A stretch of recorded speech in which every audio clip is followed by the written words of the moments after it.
వసంతవల్లరి వీణులతో వీక్షించండి. వసంతవల్లరికి స్వాగతం. ఈనాటి వసంతవల్లరిలో సుప్రసిద్ధ కథా రచయిత్రి స్వర్గీయ సోమరాజు సుశీల గారి కథా సంపుటి పెండ్లి పందిరి నుండి 7వ కథ చూపులు కలసిన శుభవేళ వింటారు.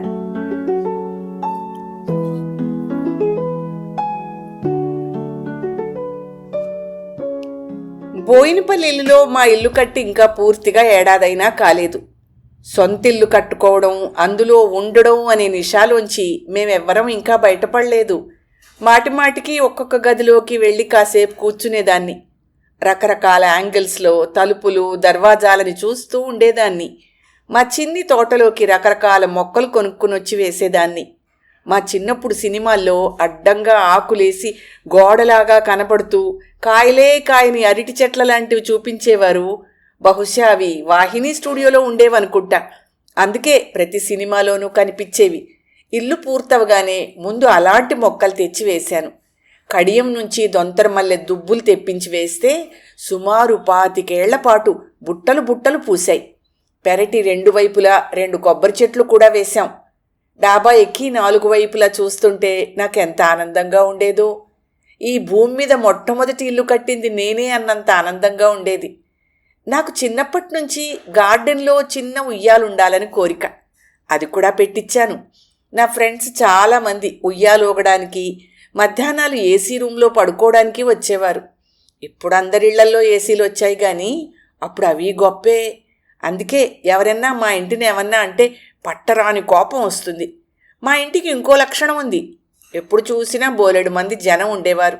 మొన్న ఈ మధ్యన ఏమైనా పెళ్ళయిందా, లేకపోతే మళ్ళీ వారం పెళ్లి జరగబోతోందా అన్నట్టుగా ఉండేది. మా మావయ్య మా ఇంటిని బోయినాలపల్లి అనేవాడు. పిల్లల స్కూళ్ళకి సెలవులు ఇచ్చేశారు. ఏకంగా భోజనాల వేళటికే లేస్తారు. మరి పెద్దవాళ్ళం అందరం లైట్గా టిఫిన్లు తిని కబుర్లు చెప్పుకుంటున్నాం. వాకిట్లో ఆటో ఆగిన చప్పుడయింది. ఇప్పుడే చుట్టాలు వచ్చారబ్బా అని ఆశ్చర్యంగా చూశా. గేటు తీసుకుని లోపలికి ఒక చుడిదారు వేసుకున్న అమ్మాయి కష్టపడి సూట్ కేసు మోసుకొస్తోంది. ఇంకెవరు? మా జోధ్పూర్ అన్నయ్య గారాల పట్టి అమ్ము. ఇదేమిటి చెప్పా పెట్టకుండా ఊడిపడ్డావు? ఎక్కడి నుంచి రాక? మంచినీళ్ళిస్తూ అడిగాను. దక్షిణలో వచ్చాను అత్తయ్య. జోధ్పూర్ నుంచి ఢిల్లీ వచ్చి అక్కడి నుంచి వస్తున్నాను అంది అమ్ము. అమ్మా నాన్న ఏరి? వాళ్ళెవరూ వచ్చే ప్లాన్ లేవు. పిల్లలకి పరీక్షలు అయిపోయి ఉంటాయి, అందరూ ఖాళీగా ఉంటారు కదా, ఇక్కడైతే సరదాగా ఉండొచ్చునని వచ్చాను. 1 నెల్లాళ్ళు ఉంటాను అంది. 1 నెల కాకపోతే 3 నెలలు ఉండు. అవును, నువ్వేదో ఉద్యోగం చేస్తున్నావన్నాడు నాన్న అని అడిగా. చేశా. ఏదో ఆడపిల్లల కాలేజీలో డెమాన్స్ట్రేటర్ ఉద్యోగం. ఒక ఆవిడ మెటర్నిటీ లీవ్లో పెడితే నన్ను తీసుకున్నారు. పిల్లల పరీక్షలు అయిపోగానే తీసేశారు. ఇక్కడే ఏదైనా చేసుకుంటా. నీకెక్కడైనా తెలిస్తే చెప్పత్తయ్యా. నీకు తెలియని వాళ్ళు ఎవరున్నారు ఈ ఊళ్ళో అంటూ సూట్ కేసు తీసుకుని బామ్మ గదిలోకి వెళ్ళబోయింది. ఇంతలోకి అమ్మో వదిన వచ్చిందా అంటూ ఏనాడో తప్పిపోయిన పిల్ల దొరికిన తల్లిలాగా మా అమ్మాయి శైలు వచ్చి దాన్ని కావలించుకుంది. ఇంక వాళ్ళిద్దరూ కలిసి ఒకే లోకంలో ఉంటారు, తింటారు, తిరుగుతారు. ఇంతకీ అమ్ము అనబడే ఈ అతిథి మా అన్నయ్యకి 3 మగపిల్లల తర్వాత పుట్టిన గారాబాల కూచి. సైరాబాన్లా ఉంటుందని దాన్ని చిన్నప్పుడు సైరాబాను అనే పిలిచేవాళ్ళం. ఇప్పుడు అందంగా అలాగే ఉంటుంది. దాన్ని వాళ్ళెవ్వరూ నేల మీద నడవనివ్వరు. దాంతో కాస్త మంకుతనం, బద్ధకం లాంటి లక్షణాలు బాగా వంటపట్టాయి. వాళ్ళ నాన్న పెట్టే పోరు భరించలేక కష్టపడి ఎంఎస్సీ పాస్ అయింది. కానీ చదువు మీద పెద్ద ఆసక్తి కానీ శ్రద్ధ కానీ లేవు. దాని చక్కదనం చూసి ఏ అందాల రాకుమారుడో రాకపోతాడా అని ఓ గట్టి నమ్మకం. దానికన్నా 7-8 ఏళ్ళు చిన్నదైన 10వ క్లాస్ చదువుతున్న నా కూతురికి స్నేహం. 2 రోజులు గడిచాక మా అమ్మాయి నెమ్మదిగా నా పక్కన చేరింది. సాధారణంగా ఆ వయసు పిల్లలకి వాళ్ళకి చాలా రహస్యాలుంటాయి. అందుకే ఏ డాబా మీదో కూర్చుని గుసగుసలాడుతూ ఉంటారు. మనం అడిగినా చెప్పరు. ఏదైనా విశేషం ఉంటే అందరికన్నా ఆఖరణ తెలిసేది అమ్మా నాన్నలకే. ఇది నా పక్కన చేరింది అంటే ఏదో విశేషం ఉంటుందని గ్రహించి ఆరా తీశాను. అమ్మా, వదిన ఇక్కడికి ఉద్యోగం చేయడానికి రాలేదు, మావయ్యతో పొట్లాడి ఇక్కడికి వచ్చేసిందిట, మన దగ్గరే ఉంటుందిట అని నెమ్మదిగా చెప్పింది. ఒక్కసారి ఉలిక్కి పడ్డాను. వాళ్ళ నాన్నతో పోట్లాడి రావడమేమిటే? ఇంట్లో ఎవరూ అది గీచిన గీటు దాటరు కదా, అంత గొడవ ఎందుకు పెట్టుకున్నాడు మావయ్య అని అడిగాను. మరే వదిన కోసం మావయ్య సంబంధం తెచ్చాడు. అబ్బాయికి బాంబేలో ఏదో ఉద్యోగం, వదిన కూడా ఉద్యోగం చేయాల్సి వస్తుంది. ఆ అబ్బాయికి చాలా బాధ్యతలున్నాయట, పైగా చాలా పొట్టిగా ఉంటాట అని చెప్పింది. అసలు మా అన్నయ్య దీనికంత నప్పని సంబంధం తేడే. ఒకవేళ ఎవరినన్నా ప్రేమించిందా అని అడిగా. సరిగ్గా నేను కూడా అదే అడిగానమ్మా. ప్రేమ నా బొంద, మా యూనివర్సిటీలో ఏ కుర్రవేధమైనా నన్ను చూసి నవ్వేందుకు కూడా వణికి చచ్చేవాడు. నాన్నంటే అంత భయం అక్కడ స్టూడెంట్స్కి. ఇంకా నా ఉద్యోగమా? ఆడపిల్లల కాలేజీలో. పోనీ బయట వాళ్ళెవరినైనా చూద్దామంటే అందరూ మార్వాడీలు, చూడ్డానికి అందంగా ఉంటారు కానీ ఆలోచనలన్నీ 100 ఏళ్లు వెనక్కుంటాయి. ముసుగేసుకుని తిరుగుతూ రోజుకి 20 మందికి రోటీలు చెయ్యాలి. నా వల్ల కాదు. తెలుగు అబ్బాయిలే నయం అందమ్మా. అమ్మా, నువ్వెవరెవరికో సంబంధాలు చూస్తూ ఉంటావు కదా, కాస్త మంచి అబ్బాయిని చూడమ్మా పాపం అని మా అమ్మాయి నా దగ్గర తన భారం దింపుకొని నాకెక్కించి వెళ్ళిపోయింది. నెల్లాళ్ళు ఇట్టే గడిచిపోయాయి. అంత కావాలనుకుంటే అన్నయ్య ఉత్తరం రాసేవాడు కదా, నేనెందుకు కల్పించుకోవడం అని ఊరుకున్నాను. నాకు శ్యామలని ఓ స్నేహితురాలుంది. యూనివర్సిటీలో బాటనీ లెక్చరర్గా పనిచేస్తూ ఉండేది. తను పుట్టి పెరిగిందంతా హైదరాబాద్లోనే. మా ఇద్దరికీ ఒక కామన్ హాబీ, అది పెళ్లి సంబంధాలు చెప్పడం. చాలా సమాచారాన్ని ఎక్స్చేంజ్ చేసుకునేవాళ్ళం.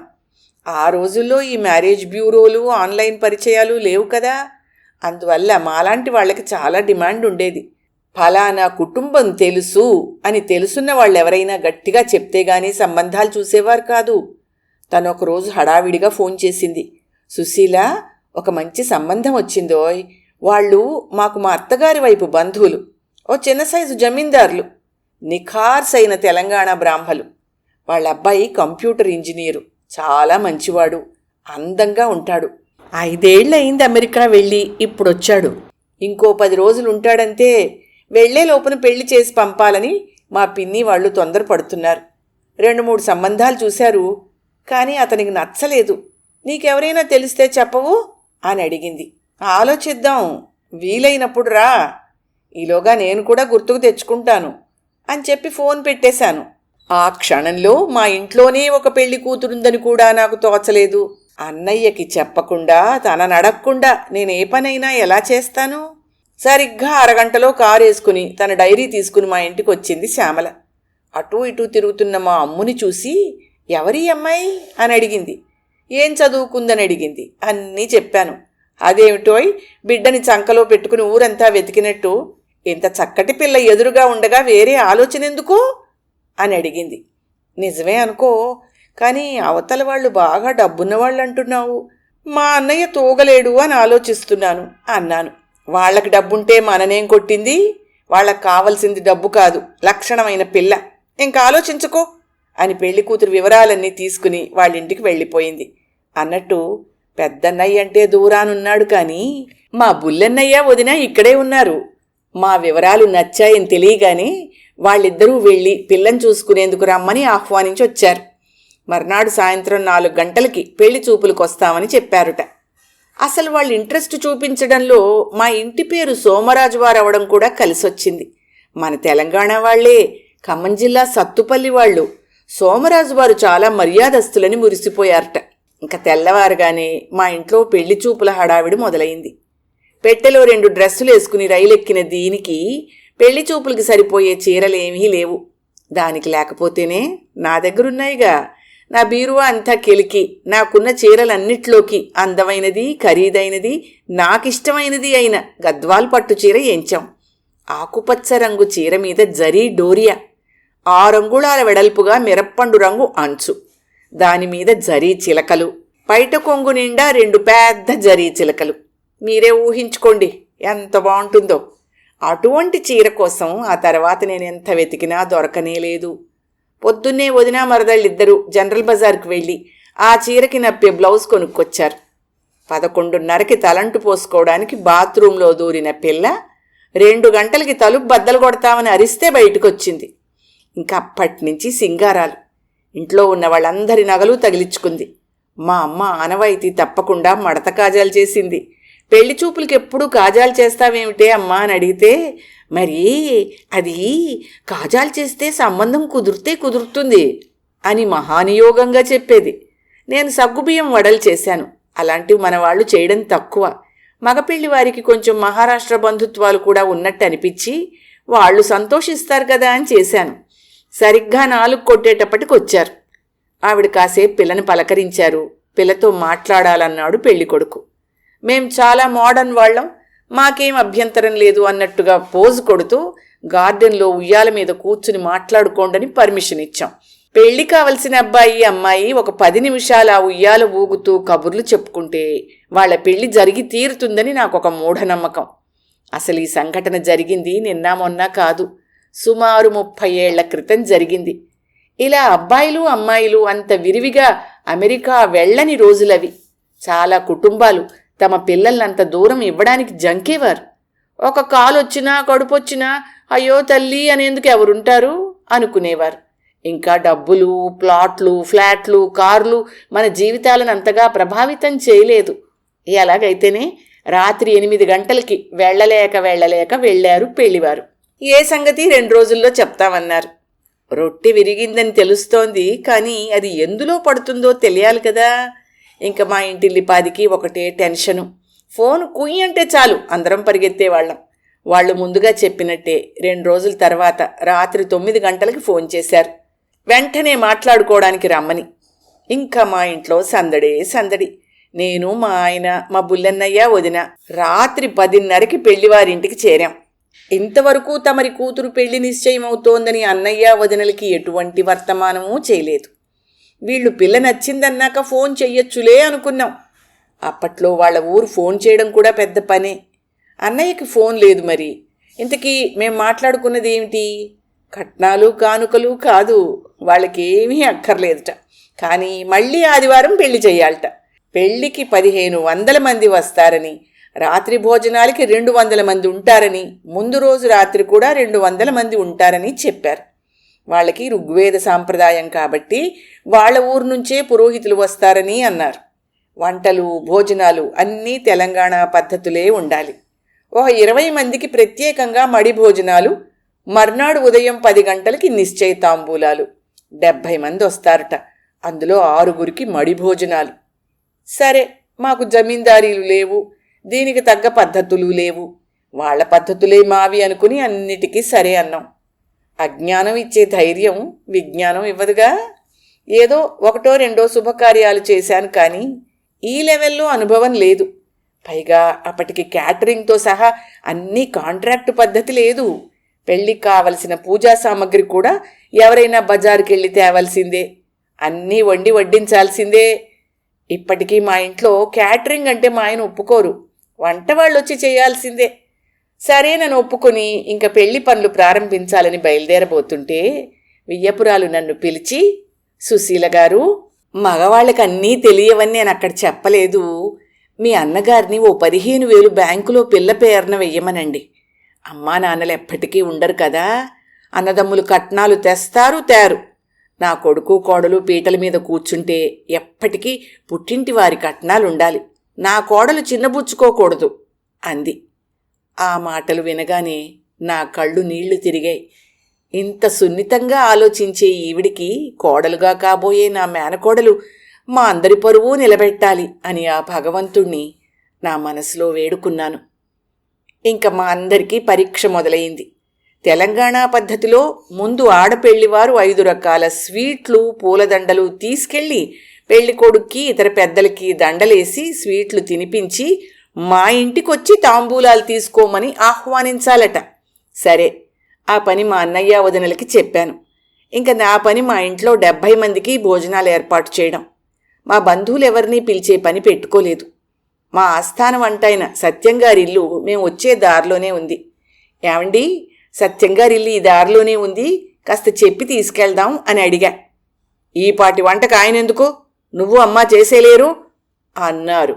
ఇంకా నాకెక్కడలేని పౌరుషం వచ్చేసి, ఎందుకు చేయలేము, అవసరమైతే పెళ్లి వంట కూడా చేసేస్తాం అని మాట్లాడకుండా కూర్చున్నాను. నేనెంత తెలివి తక్కువదాన్నో అర్థమైంది కదా. అనవసరమైన గొప్పలికి పోయి నానా బాధలు పడుతూ ఉంటాను. ఇలాంటి ఛాలెంజులు చాలా స్వీకరించానని నేను చెప్పుకున్నా ఇప్పుడెవ్వరూ నమ్మరు, పైగా అటు తిరిగి నవ్వుకుంటారు. కానీ ఇది మాత్రం సూర్యుడు తూర్పున ఉదయిస్తాడు అన్నంత సత్యం. మా ఆయనకి తగ్గావిడే మా అత్తగారు.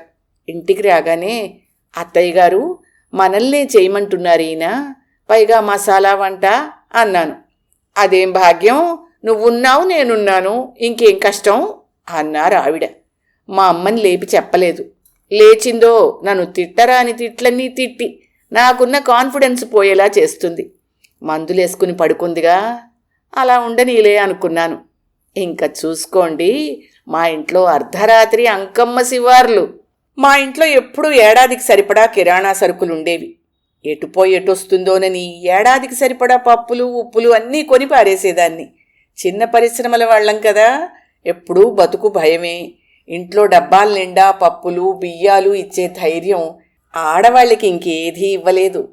2 కిలోల కాబూలీ శనగలుంటే శుభం అంటూ అత్తగారు కాస్త వేడి నీళ్లల్లో పోశారు. 2 పెద్ద కుక్కర్లలో 3-4 కిలోల కందిపప్పు ఉడికించి పక్కన పెట్టాం. అత్తయ్య గారు 2 బిందెలు తీసుకుని బయలుదేరారు. ఆ రోజుల్లో మా ఇంటి వెనక గొల్లల కుటుంబాలుండేవి. వందలాది గేదెలు ఆవులు ఉండేవి. మాకు పాలు కూడా వాళ్లే పోసేవారు. అత్తగారిని చూడగానే ఆ 2 బిందెల నిండా పాలు పిండి ఓ కుర్రాడిని ఎత్తిన పెట్టి ఆవిడ వెనకే పంపించారు. కొంచెం తిరగమూత వేయించి మా ఇంట్లో ఏడాది వాడకం కోసం అట్టి పెట్టుకున్న గోంగూర పచ్చడి చేశాను. ఆ రోజు మా ఇంటి వంటలో అదే హైలైట్. వంకాయ మసాలా అంతా రెడీ పెట్టాను. ఇంకా తూర్పు తెల్లవారుతోందనగానే డ్రైవర్ని మార్కెట్కి పంపి మొత్తం కూరలు పళ్ళు తెప్పించాను. హైదరాబాదులో 10:30 అయితే గాని ఏ షాపులు తెరవరు. కూరగాయల సందడి మాత్రం అన్ని ఊళ్లల్లో లాగానే తెల్లవారగట్లే ప్రారంభమవుతుంది. తెల్లారి 9 అయ్యేటప్పటికి పులావు, బగారా బైంగన్, ఆలూ కుర్మా, చన్నా మసాలా, పాలకూర పప్పు, సాంబారు, కొబ్బరి కీరా పెరుగు పచ్చడి, గోంగూర పచ్చడితో సహా మా వంట అయిపోయింది. గులాబ్ జాములు, జిలేబీలు మిఠాయి బండారు నుంచి తెప్పించా. మా అమ్మ నిద్రలేచి చూసి అంతా రాక్షస బుద్ధులు, రాక్షస పనులు అని విసుక్కుంది. ఇప్పుడు ఆవిడ మడిగట్టుకుని 6గురికి మడివంట చెయ్యాలిగా మరి. నా స్నేహితురాలు ఒక ఆవిడ వెంకటగిరి చీరల వ్యాపారం చేసేది. నా ఫోన్ అందుకుని ఉన్న వాటిల్లో ఓ 10 మంచి చీరలు పనివాడితో పంపింది.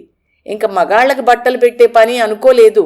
ఆదివారం ఏ షోరూం తీస్తారు, అందరికీ బట్టల బదులు డబ్బు కవర్లే ఇచ్చాం. అన్నయ్య వదిన పెళ్లివారిని తీసుకుని వచ్చేటప్పటికి 12 అయింది. పురోహితుడు మా బుల్లన్నయ్య వదిన చేత తాంబూలాలు ఇప్పించారు. లగ్నపత్రిక రాశారు. ఫలానా ముహూర్తంలో వివాహం నిశ్చయించారు కాబట్టి పెళ్లివారిని సపరివారంగా రమ్మని ఆహ్వానిస్తూ మా అన్నయ్య చేత లేఖ రాయించారు.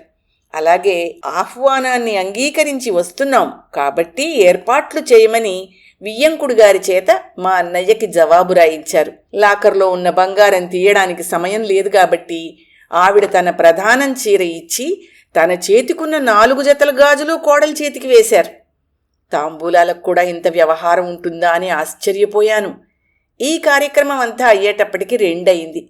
ఈలోగా మా ఫ్యాక్టరీ అమ్మాయిలొచ్చి పూరీలు మిర్చీలు వేయించారు. అప్పట్లో బఫే వడ్డన్లు కూడా అంతగా లేవు. ఎంతమందున్నా చచ్చినట్టు నడుము వంచి వడ్డించాల్సిందే. మడి వాళ్ళందరికీ మా అత్తగారి గదిలో అమ్మ చూసుకుంది. మనం భోజనాలు చేద్దామా అని అడిగాను వియ్యపురాల్ని. చేద్దాం, కానీ ముందు డ్రైవర్లకి పెట్టండి, మా ఇంట్లో అదే అలవాటు అన్నారు. ఈశ్వరా, అన్ని పరీక్షలు చెప్పి పెట్టవు కదా. 30 మంది డ్రైవర్లు వేడివేడిగా ఉన్న నా వంటని ఆవురావురుమని సగానికి పైగా తినేశారు. వారి గొప్ప సంస్కారానికి జోహార్లు అర్పించాను. అదేమిటో ఆవిడ మర్యాద. తన చిట్ట చివరి చుట్టం కూడా తిన్నాక వాళ్ళిద్దరూ భోజనానికి లేచారు. పులావు, బగారా బైంగన్ అయిపోతేనే వేడివేడి ఆలుగడ్డ వేపుడు, టొమాటో పెరుగు పచ్చడి, మంచి కందిపొడి, ఆవకాయలతో భోజనం పెట్టాం. ఏం ఉంటాయో ఉండవో అని భయపడ్డాను. కానీ కొండలాంటి అత్తగారు నా వెనక కనిపెట్టి ఉన్నప్పుడు నాకేం లోటు. పెళ్లివారంతా సంతోషంగా వెళ్లారు. సాయంత్రం ఆ అబ్బాయి వచ్చి అమ్ముని బయటికి తీసుకెళ్లాడు. మేమంతా రెడీ అని మా పిల్లమేళమంతా వెంటపడితే అందుకే బైక్ మీద వచ్చాను అని వాళ్ళని వెక్కిరిస్తూ వెళ్ళిపోయారు. సాయంత్రం నేను అన్నయ్య కలిసి జోధ్పూర్ ట్రంక్ కాల్ బుక్ చేస్తే రాత్రి 9ంటికి కలిసింది. ఇలా అన్నీ చెప్తే పెద్దన్నయ్య నమ్మడే. డబ్బు డబ్బు అంటాడు. డబ్బు సంగతి తర్వాత చూద్దాం, ఆదివారమే పెళ్ళి, వెంటనే అందరూ బయలుదేరి రండి అని గట్టిగా చెప్పాం. మంగళవారం బయలుదేరి శుక్రవారం నాటికి మన ఊళ్ళో సకుటుంబంగా దిగారు. పాపం వాళ్ళ పెద్ద కోడలికి నిండు నెలలు. ఎంత ఉతుకుష్టపడిందో. అప్పట్లో సెల్ ఫోన్లున్నాయా ఏమన్నానా? వచ్చిందే కబురు, వెళ్ళిందే కబురు. వాళ్ళు రాగానే తండ్రి తల్లి కూతురు ఒకళ్ళనొకళ్ళు కావులించుకుని ఏడ్చారు. అది వాళ్ళకి అలవాటే. చాలా సెంటిమెంటల్. మా అన్నయ్య ఎంత కోపిష్టో అంత మెత్తటివాడు. సరే, ఆ రిసెప్షన్లు అయ్యాక పెళ్లివారింటికి వెళ్ళి కాబోయే అల్లుణ్ణి చూసి మా వదిన కళ్ళు తిరిగి పడిపోయింది. ప్రయాణ బడలికతో అలసిపోయిందని పెళ్లివాళ్లకు నచ్చజెప్పి తిరిగి ఇల్లు చేరాం. పెళ్లి పనుల్లో పిలుపులన్నీ మా చెల్లెళ్ళు చేశారు. షాపింగులు మా బుల్లన్నయ్య వదిన చేశారు. సత్యంగారు 3 పూటలా వంట వడ్డనకి కుదిరారు. అసలేమిటో గొప్ప చెప్పుకోవడం కాదు గాని చాలా టైం మిగిలిపోయినట్టు అనిపించేది. శనివారం మధ్యాహ్నానికి అందరం పెళ్లి జరిగే కమ్యూనిటీ హాల్కి చేరాం. మగ పెళ్లివారు 5 గంటలకి రాగానే కాఫీ టిఫిన్లు అయ్యాక ప్రధానం అన్నారు. మొన్ననే తాంబూలాలు అయ్యాయి కదా, మళ్ళీ ప్రధానం ఎందుకు అనుకున్నాం. పెళ్లి కూతుర్ని కూర్చోపెట్టి పెళ్లి ముహూర్తానికి కట్టుకోవలసిన పట్టుచీర, రవ్వలు కెంపులు పచ్చలు ముత్యాలు కలిసిన రకరకాల నగలు హారాలు పెట్టారు. వాటి విలువ ఎంతో నాకు తెలియదు. ఆ నగలన్నీ దానికి తగిలించి 2 పోలీసుల్ని దానికి కాపలా పెట్టి విడిదికి వెళ్లారు. అంతకు ముందు రోజే మా ఆయన నన్ను హెచ్చరించారు. ఈవేళ ఒక్కరోజే నువ్వు దాన్ని ఏమన్నా కేకలేయగలవు, ఆ తర్వాత మల్టీ మిలియనియర్ అయిపోతుంది జాగ్రత్త అని. నాకేం తేడా పడుతుంది? నేను స్వతంత్రించి చేస్తున్న ఈ పనిని అన్నయ్య మెచ్చుకుంటే చాలు అనుకున్నాను. ఆదివారం అనుకున్న ముహూర్తానికి పెళ్లి చాలా బాగా జరిగింది. అమ్ము వచ్చి బూరెల గంపలో పడింది. వాళ్ళు చెప్పినట్టే 1500 మంది వచ్చారు. మా బంధువులు 300 మంది. సత్యంగారు వంట అదరగొట్టేశారు. అందరూ చాలా సంతోషపడిపోయారు. వెలుగు మాసం మండు వేసంకాలం భోజనాలవుతూనే మా చుట్టాలు చాలామంది వెళ్ళిపోయారు. ఇక మగపెళ్లివారి బంధువులు కూడా వాళ్ళ కార్లెక్కి వెళ్ళిపోయారు. ఇంకా ఆడపెళ్లివారం మగపెళ్లివారో 10 మంది మిగిలాం. మగపెళ్లివారో 10 మంది మిగిలాం. మా సత్యంగారికి ఎండదెబ్బ తగిలి విపరీతంగా జ్వరం వచ్చింది. దిష్టి తగిలిందో ఏమో, ఇంకా ఆయన ఉండలేక సాయంత్రానికి 100 మందికి సరిపడా బెండకాయ వేపుడు, సాంబారు, ఆలు కూర లాంటి సింపుల్ ఐటమ్స్ చేసి 2 కుర్రాళ్ళని వడ్డని కట్టేపెట్టి వెళ్ళిపోయారు. మా వైపు బంధువులు కూడా మర్నాడు స్కూళ్ళు ఆఫీసులు ఉన్నాయి అని చెప్పి 7 గంటలకే సత్యంగారు వండిన వంటలో సింహభాగం వడ్డించుకుని తిని చక్కాపోయారు. ఇంకా పెళ్లివారు స్నానాలు చేసి తయారయ్యి వస్తే ఆ 4 మెతుకులు వాళ్ళకి పెట్టేసి బయటపడదామని నేను, మా అన్నయ్యలు, వదినలు, ఇంకొద్ది మంది మా వాళ్ళునూ కూర్చున్నాం. ఇంత సీదాసాదాగా కథ అయిపోతే ఏం బాగుంటుంది? 8 అవుతుండగా ఒకటి తర్వాత ఒకటి కార్లు రాసాగాయి. కార్ల నిండా బోలెడు మంది సూటు బూట్ల వారు, షేర్వానీ కుర్తాల వారు, పంచే కండువాల వాళ్ళు, పెద్దలు పిన్నలు స్త్రీలు రకరకాల వేషధారణలో రంజైన ముస్తాబులతో కళ్ళు చెదిరిపోయేటట్టు కార్లు దిగారు. చివరికి కారు డ్రైవర్లు కూడా మంచి షోక్గా వచ్చారు. వాళ్ల ఉత్సాహం చూస్తుంటే నాకు కాళ్ళు చేతులు వణకడం మొదలెట్టాయి. ఇంక కళ్ళు తిరిగి పడ్డం ఒక్కటే ఆలస్యం. డిన్నర్కి 200 మంది ఉంటామని ముందే చెప్పారుగా. మన తెలివే ఇలా ఏడ్చింది. వెళ్ళిపోయారంటే వెళ్ళిపోయారనుకున్నాం గాని అది రెస్ట్ తీసుకోవడానికన్నా తెలివి లేకపోయింది. అనుభవరాహిత్యం అంటే ఇదే మరి. నాకు కుడి భుజం లాంటి మా గాంధీ నా పరువు కాపాడాడు. పొద్దున్న పెళ్లి జరిగిన వేదిక ఎదురుగా ఒక 100 కుర్చీలు వేయించాడు. వచ్చిన వాళ్ళు వచ్చినట్టు కూర్చుంటున్నారు. అదృష్టవశాత్తు ఆ పెళ్లి మండపం మంచి సెంటర్లో ఉంది. కొట్టువాడు పంపిన రకరకాల కూల్ డ్రింకులు కుర్రాళ్ళందరికీ ఇవ్వడం మొదలుపెట్టారు. మగపెళ్లివారు అసలు మంచి సంగీత ప్రియులు. వాళ్ల డాక్టర్ అల్లుడు మంచి హిందుస్థానీ శాస్త్రీయ సంగీత గాయకుడు. మా అన్నయ్యలందరూ చాలా బాగా పాడతారని చెప్పా కదా, అందులో బుల్లన్నయ్య వదిన లీడర్లు. నెమ్మదిగా మొదలైన పాటల సందడి ఉద్ధృతమై 12 గంటల వరకు క్షణం విరామం లేకుండా సాగింది. ఈలోగా మా కార్లు జీపులు హ్యాబిట్స్ తాజ్కి, నాంపల్లి అన్నపూర్ణకి పరుగులు పెట్టి సాంబార్లు కూరలు తెచ్చాయి. సత్యంగారు వదిలి వెళ్లిన కుర్రాళ్ల సాయంతో మా అత్తగారు ఓ 10 కిలోల బియ్యం వార్చేశారు. చార్మినార్ నుంచి వెజ్ బిర్యానీలు, మిర్చికా సాలన్లు వచ్చాయి. పుల్లారెడ్డి గారి మైసూర్ పాకులు, జాంగ్రీలు వచ్చాయి. ఒకటేమిటి, బాదం ఖీరు మసాలా పాన్లతో సహా బూజంబంతి విందు హోరెత్తిపోయిందంటే నమ్మండి. అందుకే ఎప్పుడన్నా ఏ ఫంక్షన్ అయినా రక్తి కట్టాలంటే అర్ధబలం ఉంటే చాలదు, నమ్మకమైన అంగబలం కూడా ఉండాలి. ఈ విందు ఎవరికన్నా గుర్తుందో లేదో కానీ నాకు మాత్రం మర్చిపోలేని అనుభవం మిగిల్చింది.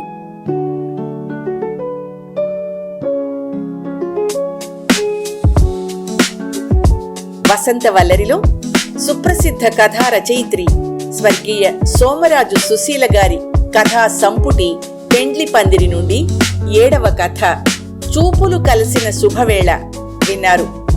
రేపటి వసంతవల్లరిలో పెండ్లి పందిరి కథా సంపుటి నుండి 8వ కథ బంగారు బొమ్మ రావేమే వింటారు. వసంతవల్లరిలో ఇవాల్టి కార్యక్రమం మీకు నచ్చిందని ఆశిస్తున్నాను. అందుకే లైక్ చేసి మీ మిత్రులకు బంధువులకు లింక్ను షేర్ చేసి మీ అమూల్యమైన అభిప్రాయాన్ని నాకు కామెంట్ బాక్స్లో తెలియచేయమని, వసంతవల్లరికి సబ్స్క్రైబ్ చేయమని విన్నవించుకుంటూ మీ వసంతలక్ష్మి అయ్యగారికి సెలవు. మరి థ్యాంక్ యూ. వసంతవల్లరి మిత్రులు, శ్రేయోభిలాషులు, వీక్షకులు, శ్రోతలు అందరికీ ఒక విజ్ఞప్తి. గతంలో లాగానే ఎప్పటికప్పుడు నా కథలను విని స్పందన తెలియచేయమని కోరుతూ, నేను చదివిన కథ మీకు బాగా నచ్చినట్టయితే తప్పకుండా హైప్ ఆప్షన్ నొక్కి నన్ను ప్రోత్సహిస్తారు కదూ.